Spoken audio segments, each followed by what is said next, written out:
I think now it's time for the visionaries. What does they say about that? I'm really very, very happy to introduce Ilja Laurs, entrepreneur, investor in next ventures. And the industry knows perfectly Ilja for his enormous efforts and building the startup Agile, bringing it to the Silicon Valley, and for his training sessions and coaching of the startups. Thank you. So, floor is yours, Ilja. Great, thank you. Thank you.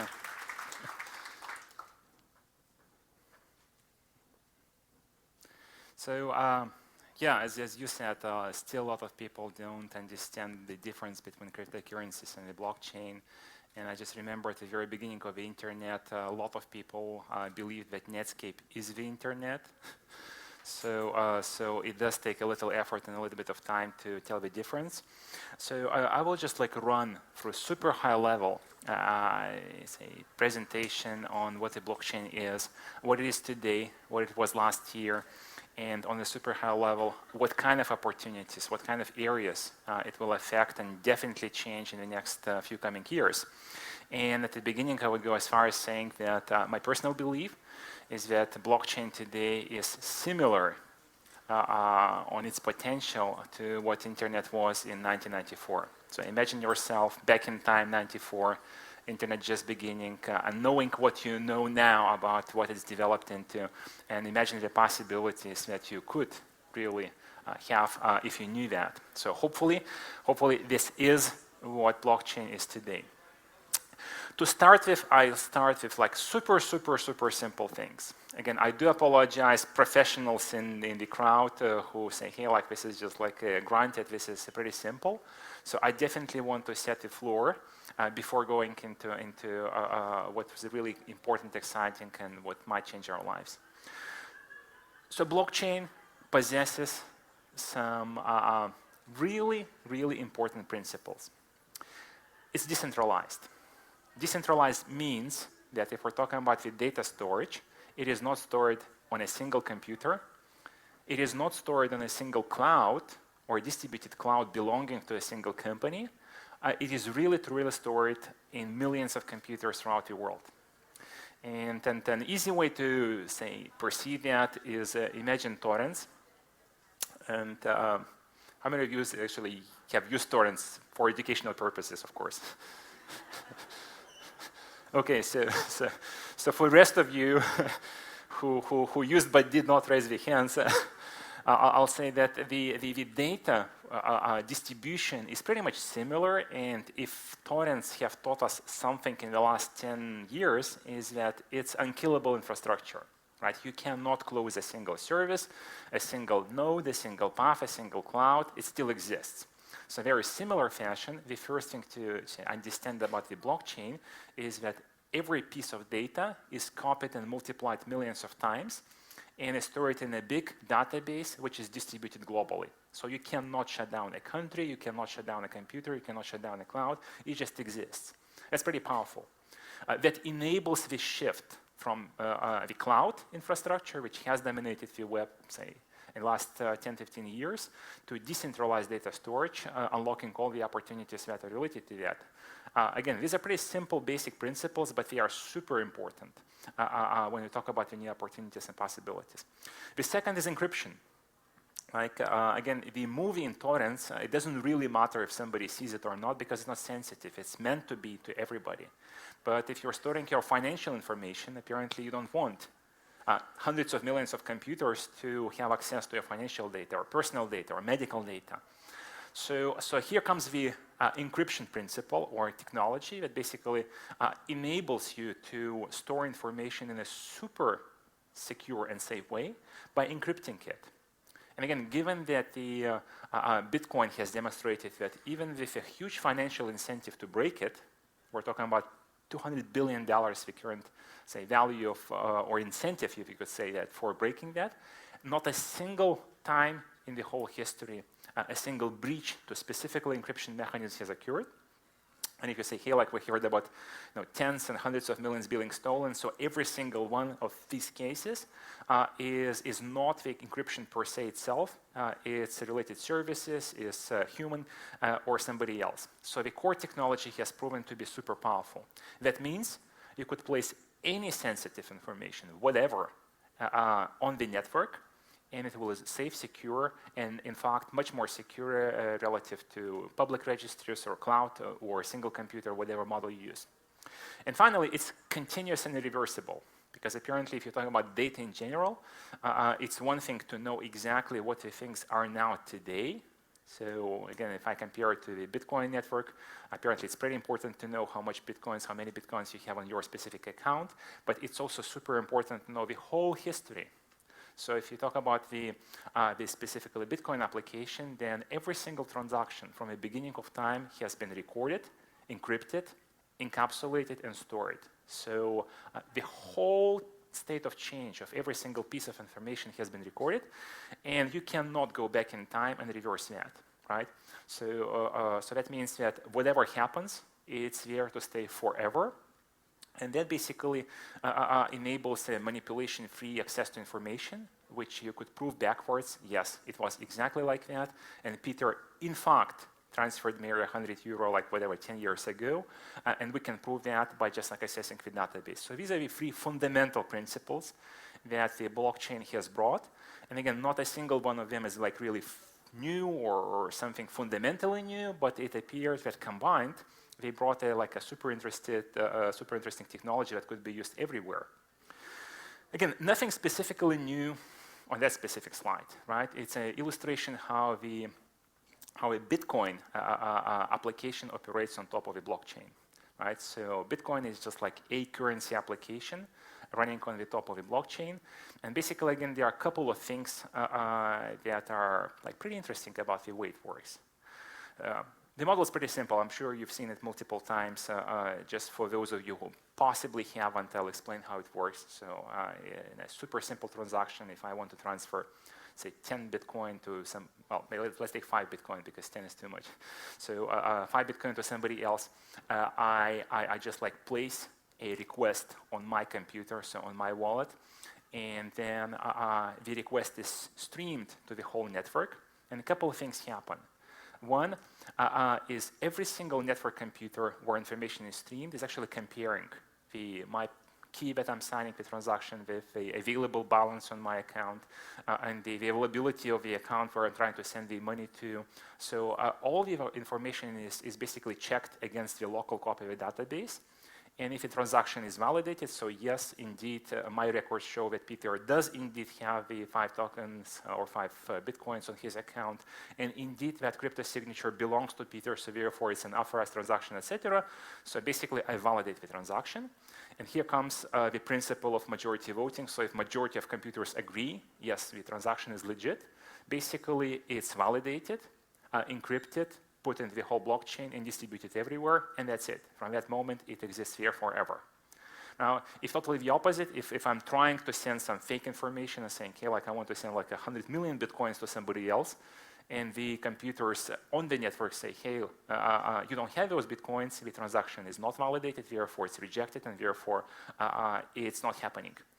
And this is like, again, very simple principle, but it has brought the Bitcoin, and from now economic and society standpoint, it's pretty interesting.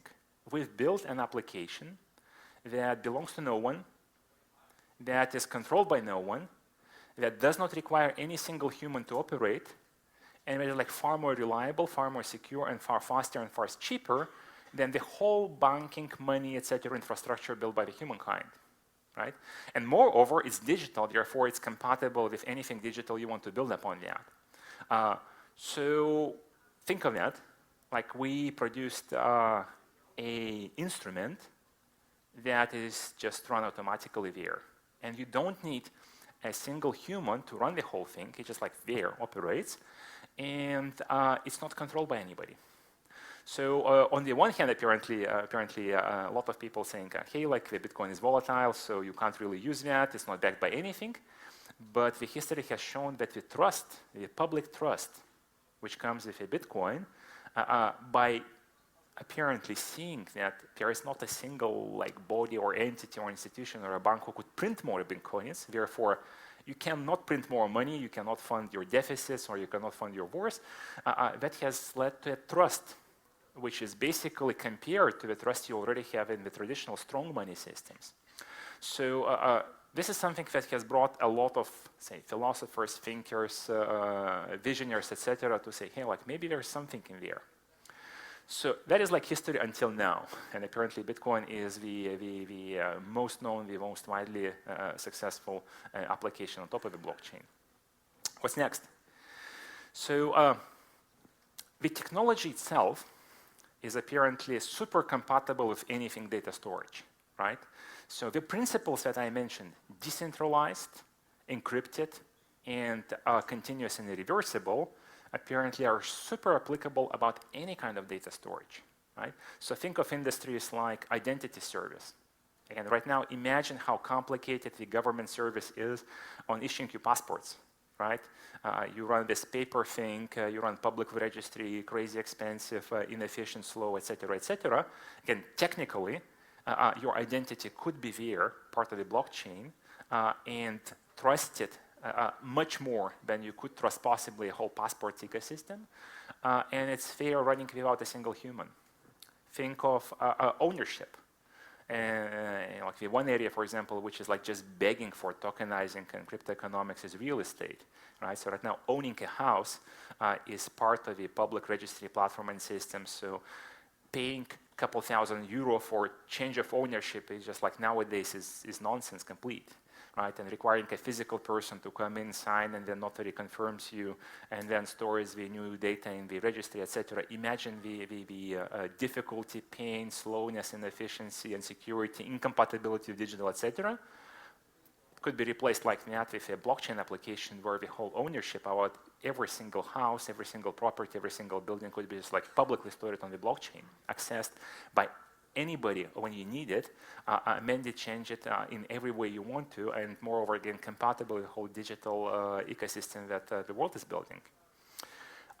Personal data, like a lot has been discussed about GDPR and like how Europeans are starting to regulate data, etc. Many of you have heard about the Facebook scandal where the information has been presumably misused. So it is becoming a serious issue. Like when your personal data, knowing everything about you, could be manipulated to the extent that you could basically influence elections, that's wrong. And again, blockchain could possibly give you an answer to that, saying, hey, like, yes, you could, in a trusted way, store anything about you. Your birth date, your name, your spouse information, your professional information, licenses, diplomas, fingerprints, biometric data, height, medical records, like whatever. It's there. It's accessible and trusted. So anybody could check it and really know that it's true. It's like really you, it's your data. But only you have a key to that data and can access that data. You could just enable or share it on demand to somebody who wants to check. Say, okay, like my employee only needs to know this and this and this. So I enable a little piece of my personal data to that specific instance, to that specific employer. And I give him, say, a temporary key allowing to access information for like 5 minutes. Just like go check, really see that I have finished that university and decide where you want to employ me, and that's it. Right, so I get back my data and I own that. And the employer could like really see that your, say, diploma information is valid because it's signed by a key belonging to university. So manipulation, as what's happening right now in many cases, just like technically impossible. And again, fast, cheap, efficient, secure. So anything that has to do with data storage, like immediately is like a first candidate for tokenizing, encryption, putting on the blockchain, and in fact, a lot of startups are doing that. But that's chapter 1, right? So chapter 1 of the blockchain, because until now we've spoken about the information and data, and it's great. The human does need to store data and work with that, but the problem with data is passive, right? It's just like there, and until you have a human being doing something with the data, nothing happens. So that has led to the development of a new layer, say, of complexity, of services, of technical abilities called smart contracts. I'm pretty sure you've heard that name. And in a simple term, basically it's a script, right? It's a super simplified application capable of executing certain points on certain triggers. So no longer you're talking about the passive data, which is sit there. You're talking about the script, which says, hey, like, okay, this is a public contract. So it behaves like that. If happens A, therefore executed is B, and you don't need a human to execute those points. Full automation. Again, one of the great examples I've heard about the, application of smart contracts is combining the identity service with automatic script in the driver's license case, because in a way, driver's license is your personal commitment and contract with the society saying, hey, I get my license in exchange for showing the instructor my ability to drive. So the instructor in a way signs with his key that yes, he's as a trusted party entitled to do so by the government, confirms that you can drive and you get the license, but it's also a commitment because you're saying, hey, by getting that license, the condition on which I'm getting that is that I agree to obey the laws, never to speed, never to drive in red light, etc. And again, the script in the blockchain, having access to speed cameras, to street lights, etc., could basically trace your behavior. And if you speed 5 kilometers, just like automatically charges you 5 Bitcoin for violation. If you do it continuously 10 times, just disvalidates your driver's license so you cannot get out of the garage, right? Or when you try to Uber a self-driving Uber, basically displays, say, hey, like, no car is available for you unless you're in the passenger seat. So this kind of law enforcement no longer needs a human. Again, nothing in the technology today is incompatible with that model. You have access to speed cameras, definitely you have sufficient AIs to analyze and recognize yourself, and definitely you could build those contracts that would enforce this or that behavior. So areas like law applications, because law in a way, it is a script. It's like a written formalized script saying, hey, if A happens, B needs to be happen. If you steal, you have to put in prison, like simple as that. So automating automatic behavior apparently is a next step, and smart contracts today are doing that.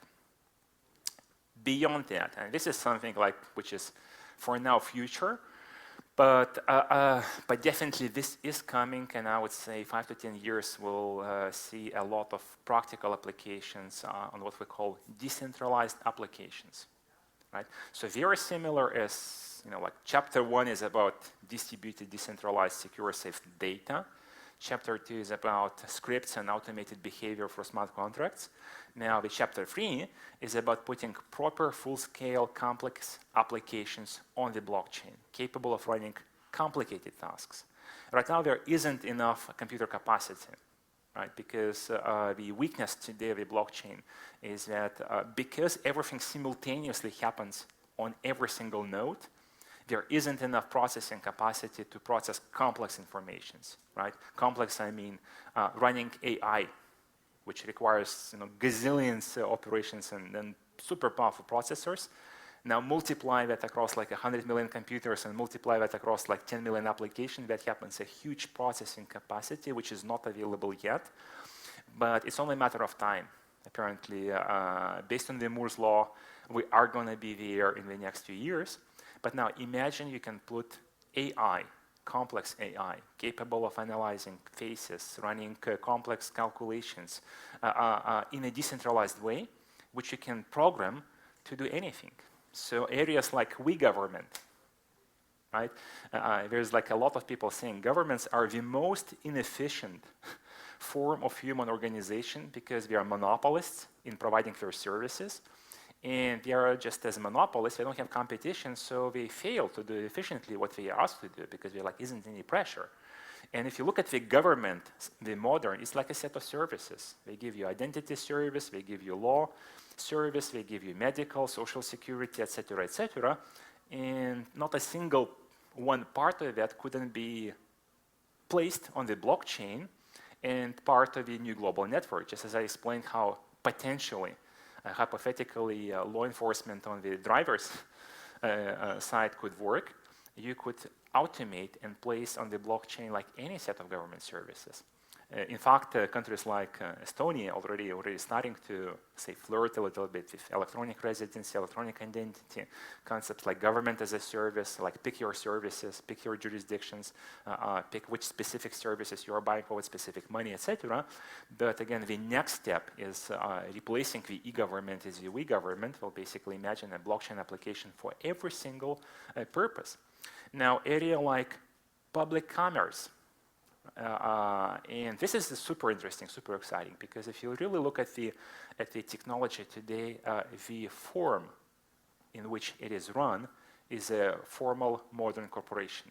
The Apples, the Googles, the Microsofts of the world are corporations, centrally and vertically run.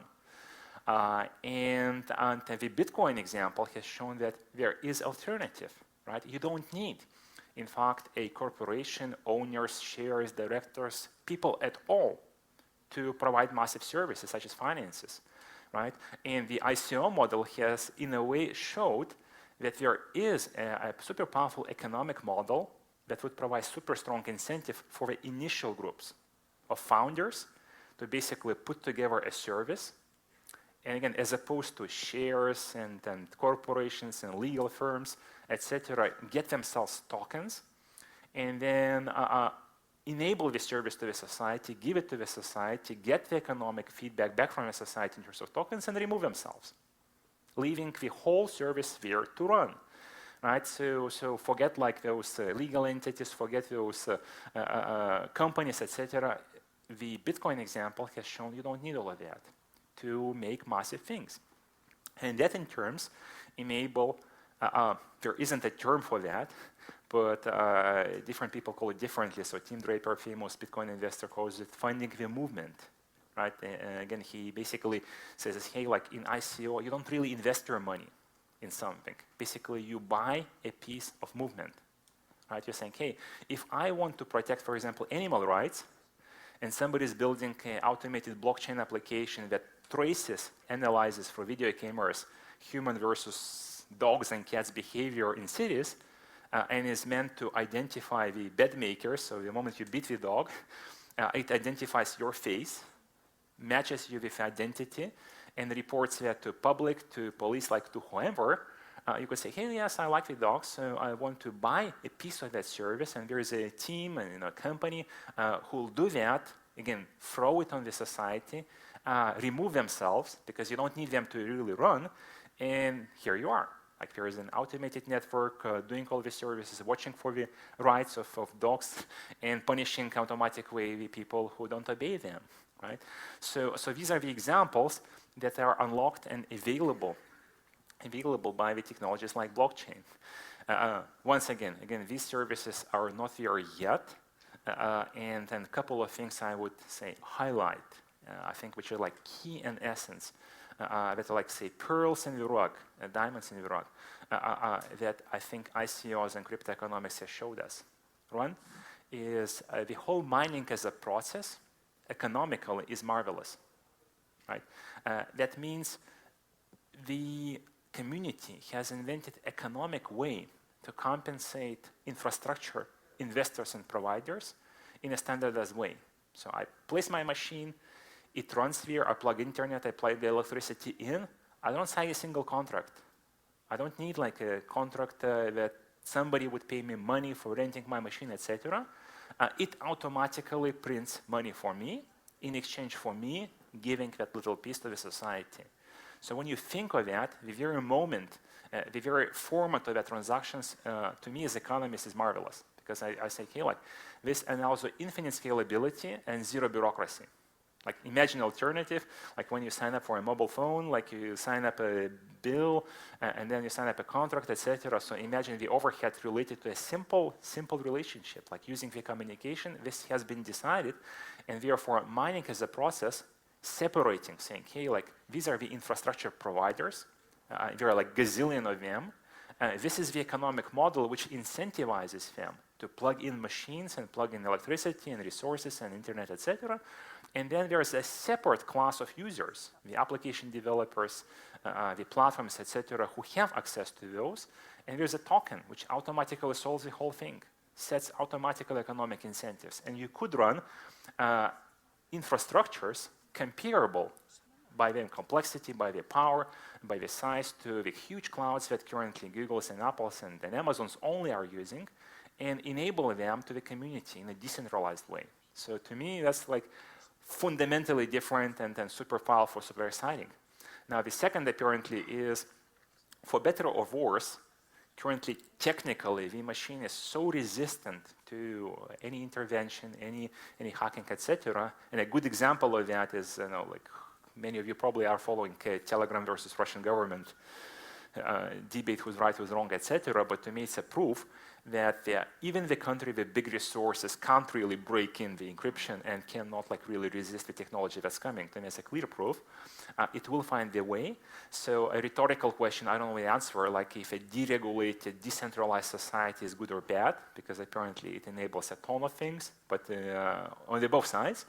I'm an optimist, so I believe the community will regulate itself, will find the right instruments. But again, it enables a lot of business models, a lot of technology, which is not available at all in the old-fashioned way. And I've heard the debate, utility versus security tokens.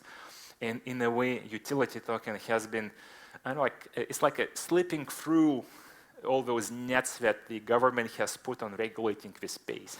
Right, so in a way, it's found its loop and it's being massively used, and it's showing that basically all the old infrastructure, with whatever limitations, resistance, etc., is used, you could replace, and you could run a new model which couldn't possibly be regulated by the government.